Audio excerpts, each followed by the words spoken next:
Dari samudra yang luas, sejarah bangsa kita dimulai. Kapal-kapal asing berdatangan, membawa ambisi, kekuatan, dan keserakahan.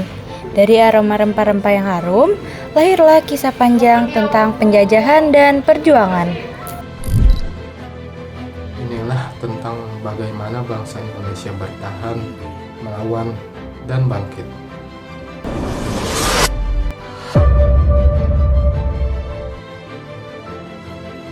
Pada abad ke-15, dunia memasuki masa penjajahan samudra yang mengubah sejarah bangsa-bangsa.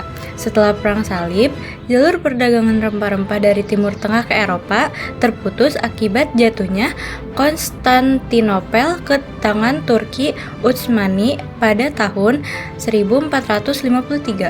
Eropa yang haus akan kekayaan mulai mencari jalan baru menuju tanah rempah. Mereka didorong oleh 3 ambisi besar, yaitu gold, glory, dan gospel. Dan Nusantara yang kaya rempah menjadi surga baru yang mereka incar.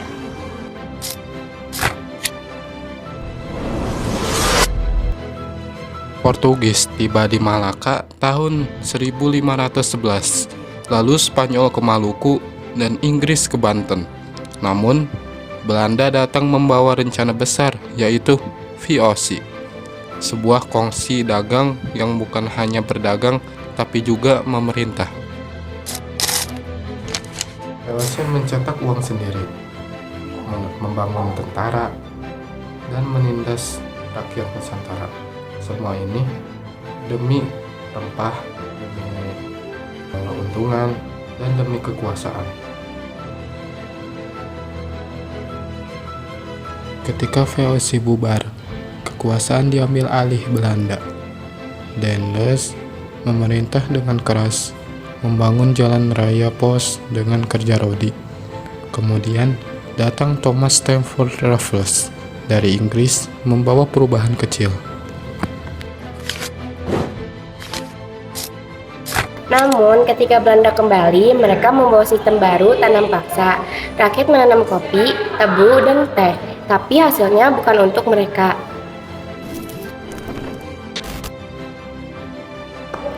Rakyat tak tinggal diam.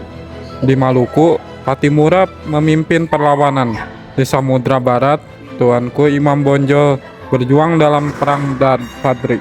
Di Jawa, Pangeran Diponegoro melawan penjajah dengan perang gerilya. Mereka berjuang bukan karena ingin terkenal, tapi karena cinta kepada tanah air yang dirampas dari mereka.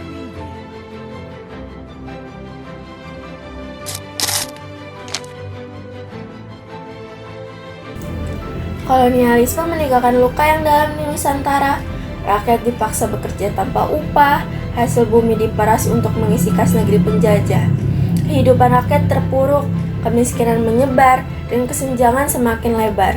Namun, di balik penderitaan itu, mulai tumbuh kesadaran baru, sekolah-sekolah didirikan, surat kabar diterbitkan, dan pemikiran modern mulai masuk di kalangan pribumi terpelajar.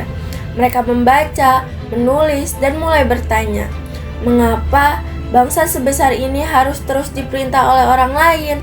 Mengapa tanah air yang kaya ini tidak diperjuangkan sendiri? Dari ruang-ruang belajar, dari obrolan sederhana, di warung kopi, tumbuhlah semangat baru, semangat kebangsaan. Anak bangsa mulai berpikir tentang kebebasan, kesetaraan, dan persatuan. Disinilah rasa nasionalisme tumbuh, tanda bahwa bangsa ini tak akan selamanya terjajah.